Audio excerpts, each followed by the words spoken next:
వాస్తవం కాదా మీరు ఆలోచన చేయండి.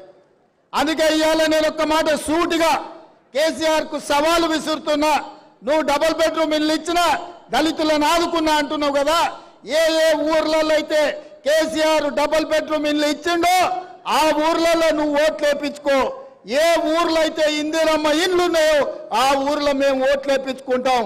ఈ సవాల్కు సిద్ధమా అని చెప్పి నేను కేసీఆర్ని అడుగుతున్నా. ఇక ఈయన ఇట్లుంటే ఇక మోడీ అయితే ఇక ఆయన మాటలకు అద్దే లేదు నాయన. ఆయన మంచి మంచి డ్రెస్సులు వేసుకుంటాడు, తీయగా మాటలు చెప్తాడు.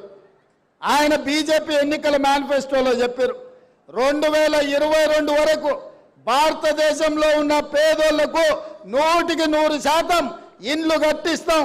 ప్రధానమంత్రి ఆవాస్ యోజన పథకం కింద దేశంలో ఉండే ప్రతి పేదవాడికి ఇల్లు కట్టిస్తా అని అడిగాడు.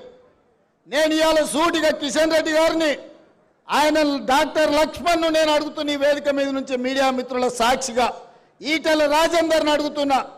ప్రధానమంత్రి ఆవాస్ యోజన కింద తెలంగాణ రాష్ట్రంలో మీరు ఏడ ఇల్లు కట్టించినో చూపిస్తారండి. మీరు ఏడ ఇల్లు కట్టిస్తే ఆ ఊర్లో ఒక్క ఓటు కూడా మేము అడగం. ఆ ఓట్లన్నీ మీరే వేసుకోండి.